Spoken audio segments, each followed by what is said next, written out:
하나님의 은혜와 평강이 귀한 성도님들에게 하루하루 살아가는 삶 속에서 충만하게 부어질 수 있기를 주님의 이름으로 축복합니다. 더불어 하나님께서 우리에게 주신 그 사랑의 이름으로, 예수님의 이름으로 여러분들을 사랑하고 축복합니다.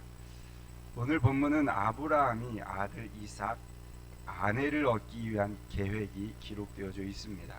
그래서 제법 긴 본문이에요. 그 중에 1절부터 9절까지만 우리가 좀 살펴보려고 하는데, 이제 카메라 앵글이 아브라함에서 서서히 이삭으로 옮겨가고 있다라는 사실을 우리는 보게 됩니다. 특별히 오늘 본문 가운데에는 아브라함의 마지막 믿음을 잘 기록해주고 있어요. 아브라함의 믿음의 끝은 어디인가, 그것을 볼 수 있는 내용입니다. 그래서 이제 1절에 아브라함의 삶을 평가하는 내용으로 기록을 해주고 있습니다. 1절을 보실까요? 아브라함이 나이가 많아 늙었고 여호와께서 그에게 범사의 복을 주셨더라. 먼저 아브라함의 나이가 많이 늙었다, 인생의 끝자락이다라는 것을 표현해주고 있죠. 그때 아브라함의 나이는 140세, 고로 이삭의 나이는 몇 살입니까? 100세에 나왔으니까 40살 되었겠죠. 사랑하는 아내가 죽은 지 3년이 지난 세월이라고 볼 수 있습니다. 여러분, 지금 아브라함의 가정을 한번 머리로 싹 떠올려 보십시오. 어떤 느낌일까? 하나님께서 약속하셨던 열국의 어머니 사라는요, 아들 이삭의 장가가는 것도 보지 못하고 죽었어요. 그렇게 사랑했던 자녀였잖아요. 그리고 열국의 어미라고 이야기해 주었잖아요. 그러면 자녀가 결혼을 하고 아이 낳는 것까지는 봐야 되는데 그러지 못하고 죽었다는 거예요. 그만큼 시간이 흘렀기 때문에 아브라함도 나이가 많아 이제 늙었다라고 성경은 기록하고 있습니다. 이제 나이 많은 아버지와 결혼 정년기가 훌쩍 지나가고 있는 아들 이삭, 둘이서 살아가는 그 가정의 모습을 떠올려 보십시오. 화목함이 느껴지십니까? 생기가 있고 활발하고 행복이 느껴집니까? 인간의 눈과 시선으로 그 가정을 조명해 보면 사랑하는 아내, 사랑하는 엄마를 떠나보내고 남자 둘이서 좀 씁쓸한 인생을 살아가고 있지 않을까라는 생각을 해보게 됩니다. 즉, 그 가정이 그다지 좋게 느껴지지 않는다는 거예요. 이를 뒷받침해주는 그러한 메시지가 있는데, 오늘 이 말씀 중에 24장 67절을 보면 그 이야기를 뒷받침해주고 있어요. 한번 보세요. 이삭이 리브가를 인도하여 그의 어머니 사라의 장막으로 들이고 그를 맞이하여 아내로 삼고 사랑하였으니 이삭이 그의 어머니를 장례한 후에 위로를 얻었더라. 그러니까 아내 될 리브가가 오게 되자 결혼을 하고 나서 그제야 비로소 위로를 얻었다. 성경은 그렇게 기록해주고 있습니다. 어머니의 사랑을 많이 받았던 이삭은 아마도 3년이라는 시간을 보내면서 어머니에 대한 애틋한 사랑이 그리워서 슬픔에 잠겨 시간들을 보냈을 가능성이 있다라는 것이죠. 그것을 바라보는 아버지의 마음은 또 어떠했겠어요. 그 남자 둘이서 한 여인을 떠나 보내고 얼마나 힘든 시간을 보냈는지를 우리는 추측해 볼 수 있다라는 것이죠. 그런데 놀라운 것은 오늘 1절 말씀 뒷부분의 내용이라는 거예요. 이어지는 말씀은요, 여호와께서는 그에게 범사의 복을 주셨다, 그렇게 기록해 주고 있다는 것이죠. 이 범사라는 단어를 통해서 우리는 두 가지를 생각해 볼 수가 있습니다. 먼저 과거에도 복을 허락하여 주셨고 현재도 복을 주시며 미래에도 복을 주실 거라는 기대감을 갖게 하는 것이 범사라는 단어이죠. 또 한 가지, 어떤 것을 생각할 수 있냐면 한 가지뿐만 아니라 몇 가지, 이것도 아니고요, 모든 것이 감사하고 하나님께 복을 받을 만한 것이었다라는 것을 알게 해줍니다. 그리고 또 한 가지, 이 구절에서 볼 수 있는 것은 복의 근원이라는 거예요. 아브라함이 복을 구했다 이런 게 아니죠. 아브라함이 복을 취했다 이것도 아닙니다. 여호와께서 복을 주셨다, 그렇게 기록해주고 있는 것이죠. 즉, 현실의 눈으로 볼 때 아브라함이 늙어가고 아들 이삭은 아직 결혼도 하지 못하고 열국의 아버지라는 그 이름이 불투명해 보이는 그러한 인생의 여정을 걸어가는 그에게 복을 주시는 주체가 여호와시다 이렇게 말씀을 해주고 있는 것입니다. 우리의 눈으로 바라본 현실적인 삶과는 다르게 범사에 복을 주시는 하나님의 말씀이 기록되어져 있다라는 것이죠. 그렇다면 우리는 생각해 봐야 합니다. 왜 아브라함에게 범사에 복을 주셨는가 하는 것이죠. 우리는 지금까지 아브라함의 생활, 그들의 삶의 여정을 보면서 왜 복을 받는지 짐작할 수가 있죠. 그가 복을 받을 수 있었던 것은 믿음이라는 거예요. 그리고 그 믿음이 그의 삶에 반응이 일어나서 그 반응으로 순종과 경외의 삶을 살아갔다. 그래서 하나님께서는 그 믿음을 보시고 그에게 복을 허락하시는 것이죠. 대화를 보면 오늘 본문 가운데 이 나이 많은 아브라함과 나이 든 종의 대화가 기록되어져 있어요. 그런데 그 대화를 보면 아브라함의 믿음이 얼마나 확실하고 확고했는지를 보게 됩니다. 우선 대화를 보기에 앞서서 좀 생각해 볼 것이 있습니다. 이삭이 40이 되도록 왜 결혼을 하지 않았는가? 안 한 것인가 못한 것인가 라는 궁금증이 생기게 되었습니다. 여러분, 아브라함을 생각해 보면 가나안 땅에 헤브론 막벨라 굴 이거를 매입한 지는 얼마 되지 않았지만 그 지역에서 아브라함의 위치는 대단했던 것임을 우리는 알 수가 있습니다. 그 지역에서 인정받는 사람이었고요. 부유함도 둘째가라 하면 서러울 정도로 부유함을 가지고 있었습니다. 즉 지역의 유지라고 말할 수 있죠. 한 부족을 형성할 만큼 대단한 가문이었다라는 거예요. 그리고 그 가정의 독자 아들 이삭, 아버지에게 물려받을 게 대단하죠. 물론 아브라함에게는 이스마엘도 있고요. 후처 그두라를 통해서 낳는 아들도 후에 나오게 됩니다만 중요한 것은 이 모든 것은 누구의 것이냐? 이삭의 것이다. 이 모든 소유를 이삭의 것이다 라고 성경은 말씀해주고 있습니다. 창세기 25장 5절에 보면 아브라함의 죽음을 통해서 말씀해주고 있죠. 5절 보실까요? 아브라함이 이삭에게 자기의 모든 소유를 주었고, 이 정도 되면 여러분 결혼 1순위에 들어가는 거예요. 그렇죠. 부족과 부족 간의 관계 속에서 좋은 동맹을 맺기 위해서라도 또 그 지역의 평화를 이루기 위해서라도 저 가정에 이삭과 결혼한 것 참 좋은 것이다. 주변에서 많이들 탐내는 그러한 사람이 아니었을까 생각해 볼 수가 있는 것이죠. 그럼에도 불구하고 왜 40이 되도록 결혼하지 못했는가? 그 이유는 이어지는 이 서약의 내용을 통해서 우리가 유추해 볼 수가 있습니다. 먼저 2절을 보시면 자기 집 소유를 모두 맡겼던 늙은 종에게 서약을 하게 되는데 2절 말씀 보실게요. 아브라함이 자기 집 모든 소유를 맡은 늙은 종에게 이르되 청하건대 내 허벅지 밑에 내 손을 넣으라. 여기서 늙은 종은 아마도 아브라함이 아들을 낳지 못할 때 하나님과 대화하면서 하나님 내 종에게 내 아들을 삼아서 양자 삼겠습니다 했던 엘리에셀일 가능성이 높죠. 아브라함이 늙어가면서 이 종도 늙어간 것입니다. 그런데 이 아브라함이 양자를 삼을 만큼 신뢰할 만한 종이었다. 그래서 자신의 소유를 다 맡길 수 있는 존재였다라는 것이죠. 우리는 여기에서 잠깐 생각해야 될 것이 있습니다. 아브라함에게 주어진 범사의 복 중에 하나 무엇인가? 그것은 인간관계의 복이었다라는 거예요. 모든 것을 맡길 수 있을 만한 신뢰할 만한 종, 얼마나 충성되었다면 그에게 자신의 소유를 다 맡길 수 있었을까? 우리는 생각해 볼 수 있는 것이죠. 사랑하는 성도 여러분, 저와 여러분들이 관계의 복이 있기를 주님의 이름으로 축복합니다. 우리 신은 공동체의 관계가 서로 신뢰할 만함으로 무엇이든지 맡기고 서로 교제할 수 있는 그러한 공동체가 될 수 있기를 주님의 이름으로 축복합니다. 다시 본문으로 돌아오셔서 이 아브라함은 믿을 만한 종에게 허벅지 밑에 손을 넣고 맹세시킵니다. 이 허벅지 밑에 손을 넣는 행위는 직설적으로 표현하면 사타구니 아래에 손을 넣었다라는 그러한 표현입니다.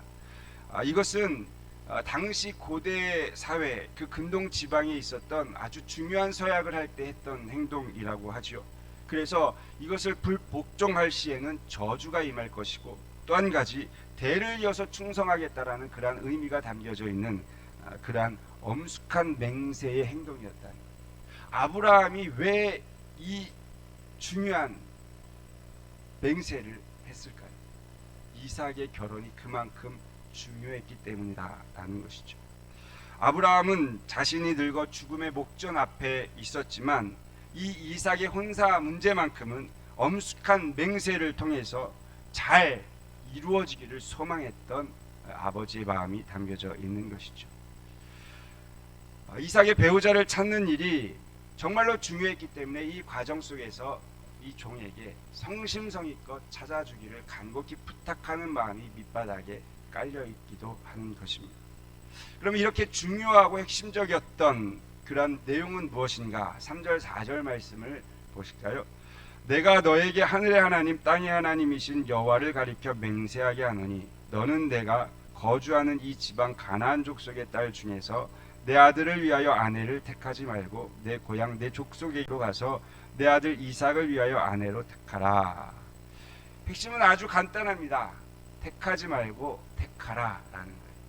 한번 따라해 볼까요? 택하지 말고 택하라. 네, 이삭을 위해서 아내를 택할 때에 가나안 족속의 딸들 중에서 택하지 말고 고향 땅에 있는 내 족속 중에서 택하라. 이것이 아주 중요한 포인트라는 것이죠. 그래서 주변에 여러 부족들이 있었음에도 불구하고 아마 결혼하자고 요청하는, 우리 같이 사돈을 맺자고 요청하는 부족들이 있었을 것임에도 불구하고 장가가지 않았던 이유가 이곳에 있지 않는가. 그리고 여기에는 아브라함의 신앙과 믿음이 담겨져 있음을 우리는 볼 수 있습니다. 왜 가나안 여인이 안 되고 자신의 족속이어야만 하는가? 그 상황 속에서 그 믿음을 볼 수 있는데, 여러분, 아브라함은요 하나님께서 불러서 가나안 땅으로 인도했어요. 여기에는 두 가지 의미가 담겨져 있습니다. 아주 중요한 요소인데요. 첫 번째는 사람이고요, 두 번째는 땅이라는 거예요. 먼저 아브라함이라는 인물을 한번 생각해 볼까요? 하나님께서 가나안 땅에 있는 사람들 중에서도 선택할 수 있었잖아요. 그러나 하나님은요 가나안 땅의 인물을 선택하지 않았던 거예요. 그 땅에는 이미 하나님께서 원하셨던 사람이 없었던 것이죠. 굳이 갈대아 우르라는 그 지역에서 선택하신 이유는 아브라함이어야만 했기 때문에 그 아브라함을 선택한 것이죠.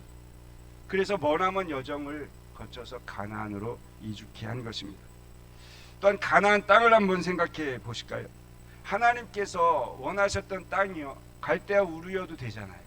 아브라함을 선택하셨으면 그 우르 땅에서 잘 형성시켜서 민족을 만들어도 되는 것 아닙니까? 그러나 하나님의 계획 속에서는 가나안 땅이 하나님의 계획 안에 있었기 때문이다라는 것이죠.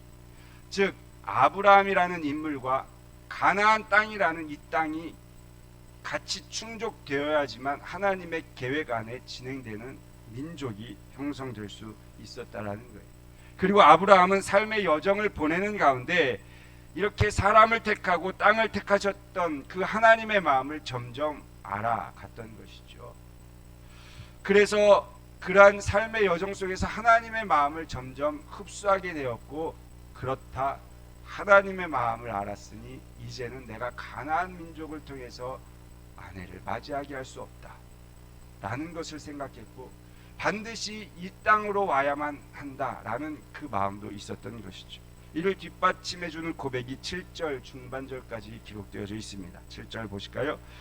하늘의 하나님 여호와께서 나를 내 아버지의 집과 내 고향 땅에서 떠나게 하시고 내게 말씀하시며 내게 맹세하여 이르시기를 이 땅을 내 씨에게 주리라 하셨으니. 아브라함은 자신을 선택한 것과 땅을 선택하신 하나님, 그 하나님께서 이 땅을 내 씨에게 주리라 하신 그 말씀을 마음 가운데 깊이 새겼다라는 거예요.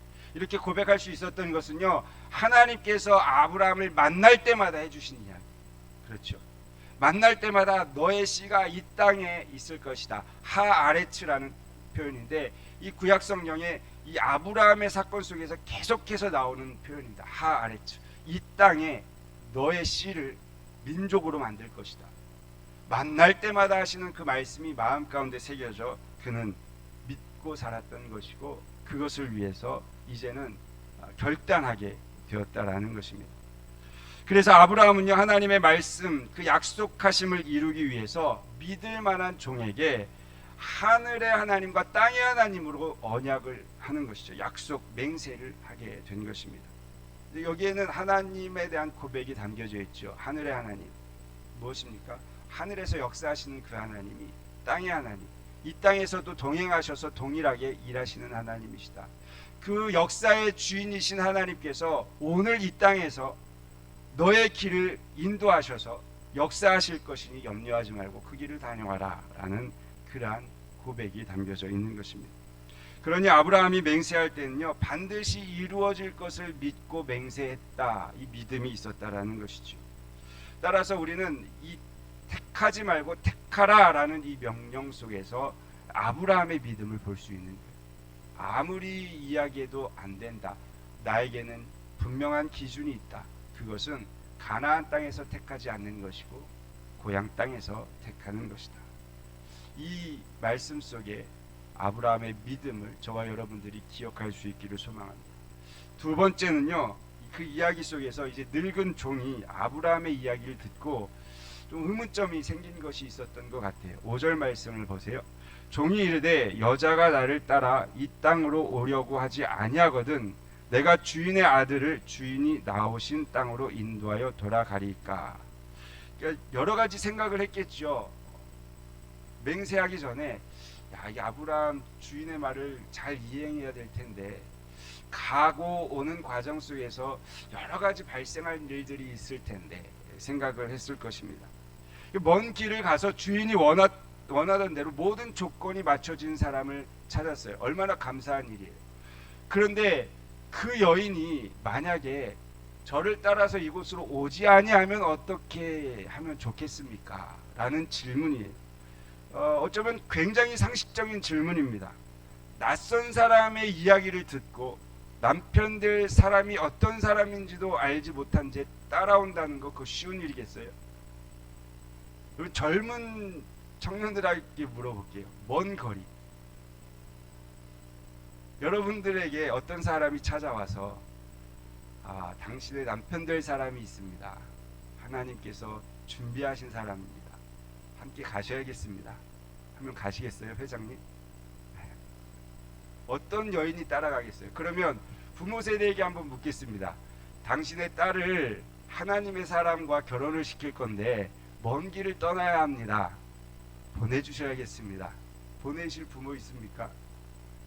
그것도 찾아온 사람이요, 늙은 할아버지 아저씨예요. 거기에다가 타국인이에요. 처음 본 사람이 와서 그러한 이야기를 한다면 그 아브라함이 이야기했던 모든 것들이 충족되어도 간다, 따라가겠습니다 라고 한다는 것은 정말 쉽지 않겠다 라는 생각을 이 종이 하게 된 것입니다. 그러니 이 질문을 할 수밖에 없었던 것이죠. 그때 아브라함의 대답이 어땠는가 우리 한번 보실까요? 6절 말씀입니다. 아브라함이 그에게 이르되 내 아들을 그리로 데리고 돌아가지 아니하도록 하라. 아주 단호하게 이야기했다라는 거예요. 원문을 보면 절대 돌이켜서 데려가지 말아라 라는 표현이 담겨져 있습니다.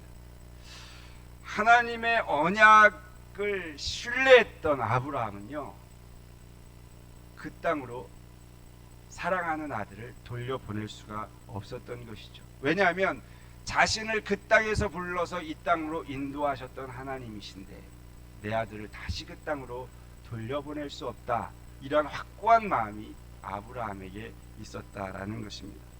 사랑하는 성도 여러분, 우리는요, 이 땅을 살아가면서 하나님의 은혜로 하나님의 땅 안에 들어온 존재들입니다. 다시 옛 땅으로 돌아가는 어리석음이 저와 여러분들에게는 없기를 소망합니다. 하나님의 땅 안에서 즐겁고 믿음으로 살아가는 그러한 신앙의 여정들이 우리에게 있어야겠죠. 그리고 그 이유를 우린 7절에서 또 볼 수가 있습니다. 7절 말씀 보세요. 하늘의 하나님 여호와께서 나를 내 아버지의 집과 내 고향 땅에서 떠나게 하시고 내게 말씀하시며 내게 맹세하여 이르시기를 이 땅을 내 씨에게 주리라 하셨으니 그가 그 사자를 너보다 앞서 보내실지라 내가 거기서 내 아들을 위하여 아내를 택할지니라. 여기에 보면 이런 표현이 있잖아요. 내 사자를 너보다 앞서 보내실지라 라고 기록하고 있습니다. 사실 아브라함이 지금 소유하고 있는 땅은 얼마 되지 않아요. 아내를 위해서 샀던 막벨라 굴, 그래서 거기에 함께 포함되어 있던 밭은 400세겔을 주고 산 그 지역밖에 되지는 않습니다. 그러나 이가 단호하게 그렇게 이야기할 수 있었던 것은 무엇인가? 하나님께서 일하실 것을 기대했던 것이죠. 여기에는 조금도 타협의 의지가 없습니다. 왜냐하면 믿음이 있었기 때문인 것이죠. 늙은 종이 가서 모든 조건이 맞아도 그 여인이 이곳에 오지 않겠다라고 한다면 이 아브라함의 조건에는 이미 맞지가 않는 것이 되는 것입니다. 그래서 이 말씀을 통해서 이 종에게, 불안해하고 있는 이 종에게 이야기하고 있는 것입니다.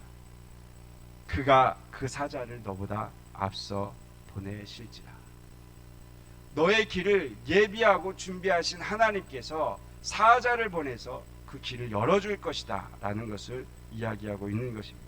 여기서 그 사자는 어떤 사자입니까? 하나님의 사자인 것이죠. 따라서 직역하면 그가 그의 사자를 너의 바로 앞서 보낼 것이다 이렇게 이야기하면서 이 아들 이삭의 혼사 문제를 하나님께서 직접 간섭하시고 일하실 것이라는 것을 말씀해 주고 있는 것입니다. 사랑하는 성도 여러분, 하나님은요 우리 성도들의 앞길을 친히 인도하시는 분이십니다. 할렐루야. 그것을 우리는 믿고 사는 성도가 되어야 하는 거예요. 여러분, 하나님이 나의 목자가 되시고 내가 하나님의 양이라는 것이 확실하다면 하나님은요 저와 여러분들을 푸른 풀 그리고 쉴만한 물가로 인도하실 것을 믿고 사는 은혜가 있기를 소망합니다. 하나님께서 우리의 하나님이 되시고 내가 하나님의 백성이라면 하나님은 우리에게도 동일하게 낮에는 구름 기둥으로 밤에는 불 기둥으로 인도하시는 분이심을 믿는 은혜가 있기를 주님의 이름으로 축복합니다. 따라서 성도의 삶 속에서 믿음의 삶이라는 것은 무엇이냐 하면요, 불확실함 속에서 확실함으로 살아가는 거예요. 불확실한 미래를 살지만 오늘 하루를 주님이 나와 함께 하신다는 확실한 믿음을 가지고 사는 것이죠. 그래서 성경은요 불확실한 내일을 위해서 염려하지 말라고 하는 거예요. 오늘 나에게 임하실 주님의 평강으로 오늘을 즐겁고 행복하게 믿음으로 사는 것이죠. 부활주일에도 말씀을 드렸지만 우리가 예수 그리스도를 믿음으로 이미 우리에게 세상이 줄 수 없는 평강을 허락해 주셨습니다. 그 평강의 주님과 동행하는 성도의 삶이 될 수 있기를 주님의 이름으로 축복을 드립니다. 그래서 우리는요 염려하지 말고 살아야 되는 거예요. 그 염려를 성경은요 다 주께 맡기라 그렇게 기록하고 있고요. 그렇게 맡길 때 돌보시겠다 약속해 주고 있는 것이죠. 예수님께서도 말씀을 하셨죠. 누가 염려함으로 그 키를 한 자나 더 하겠느냐. 염려한다고 해서 키가 더 클 것 같으면요 날마다 염려해서 키를 키우겠죠. 그러면서 하신 이야기가 무엇입니까? 어찌 의복을 위하여서 염려하느냐. 들의 백합화를 보아라. 어떻게 자라는지를 보아라. 수고도 길쌈도 아니한다. 그러면서 하신 말씀이 믿음이 작은 자들아 말씀하시며 염려하여 이르기를 무엇을 먹을까 무엇을 마실까 무엇을 입을까 하지 말라.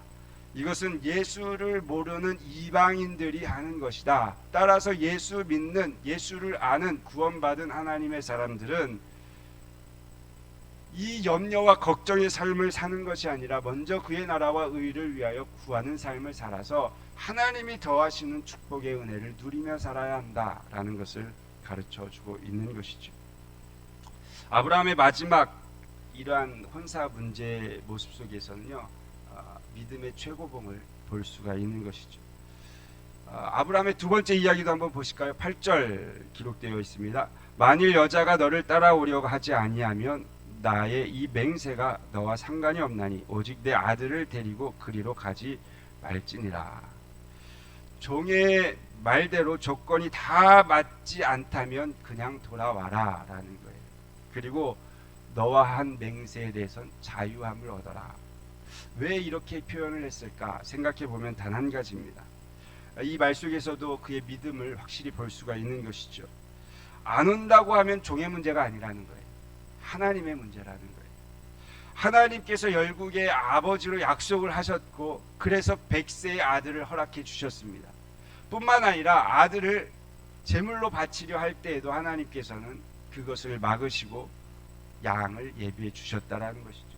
따라서 혼사의 문제도 하나님께서 하실 것을 확신했고 여자가 따라오지 않더라도 하나님께서는 여호와 이레의 하나님께서 준비하시고 예비하셔서 반드시 이 이삭의 아내를 만나게 하실 것이라는 믿음이 그의 마음 가운데 있었다라는 것입니다. 여러분, 그래서 아브라함은 믿음의 조상이라고 말하는 것입니다. 마지막 순간에 모든 것을 믿음으로 맡기는 삶을 살았던 것이죠. 사랑하는 성도 여러분, 저와 여러분들에게도 이러한 믿음의 성숙함이 있기를 소망합니다. 물론 아브라함도 처음부터 이러한 믿음을 가진 것은 아니죠. 인생 말년에 가서야 이만큼의 분량을 채운 거예요. 우리의 믿음도 똑같습니다. 처음부터 믿음이 좋은 사람이 어디 있겠어요. 그러나 우리 안에 있는 작은 믿음으로 시작하여서 주님의 음성을 듣고 또 듣고 주님 앞에 서는 시간들을 통해서 하나님의 말씀이 내 안에 새겨지고 그것이 나의 삶의 길이 되어질 때에 아브라함과 같은 믿음을 살아갈 수가 있는 것이죠. 여러분, 코로나19가 다시 재확산되면서 사실 염려와 불안한 마음들이 없지 않을 거라고 생각합니다. 염려가 되시죠. 걸릴 수도 있을 것입니다. 우리 주변에도 이제 걸리는 분들이 조금씩 나타날 수도 있는 것이죠. 그러나 여러분, 분명한 사실은요, 그것이 하나님의 사랑을 끊어낼 수는 없다는 거예요. 하나님의 돌보심에서 제외되는 것이 아니다라는 거예요. 여러분, 그런 것이 우리 안에 침범할지라도 하나님의 사랑은요 여전히 우리 안에 있고요, 하나님의 돌보심은 여전히 우리의 삶 가운데 있다는 사실을 기억할 수 있기를 주님의 이름으로 축복을 드립니다. 왜냐하면 그것은 우리의 삶의 그냥 과정일 뿐입니다. 코로나19가 걸렸다고 해서 하나님께서 안 지키시는 것이 아닙니다. 그런 식으로 생각하면요, 예수 믿는 사람은 감기도 하나 걸리면 안 되고요, 죽어서도 안 되는 거예요. 그렇잖아요. 우리 인생의 여정에 모진 풍파를 만날 수 있습니다. 기가 막힐 웅덩이에 빠질 수도 있습니다. 그러나 여전히 하나님은 우리를 사랑하시고 인도하신다는 사실. 사도 바울을 보십시오. 유라굴로 광풍으로 인하여서 어려움을 겪잖아요. 예수님의 제자들도요, 여러분, 갈릴리 바다 건너면서 광풍 만나서 어려웠던 시간들이 있어요. 뱃사람임에도 불구하고 거기에서 중내산에 고민했던 시간들이 있었다라는 거예요. 심지어 예수님께서 그 배에 고물에 함께 있어 주무실 때에도 풍랑은 찾아왔습니다. 여러분, 이것들을 우리가 기억했으면 좋겠어요. 따라서 풍랑을 만나는 게 중요한 게 아니라 나와 하나님이 지금 함께 있느냐가 중요하다라는 사실이에요. 혹여나 우리의 인생의 여정 가운데 내가 원치 않는 풍파가 닥쳐올지라도 여러분, 아브라함이 하나님을 신뢰하고 걸어갔던 그 발자취대로 우리도 믿음으로 한 걸음 한 걸음 나아가는 성도의 삶이 될 수 있기를 주님의 이름으로 축복을 드립니다. 그래서 사랑하는 성도 여러분, 인간의 생각을 택하지 마시고 하나님의 생각을 택하시고 땅의 것을 보는 것이 아니라 하나님의 것들을 볼 수 있는 지혜가 있기를 소망합니다. 하나님의 말씀이 확실하면요, 세상에 어떤 이야기가 들어와도 우리의 믿음은 흔들리지 않습니다. 하지만 세상의 이야기를 듣기 시작하면 그때부터는 하나님의 말씀이 들리지 않게 된다는 사실이에요.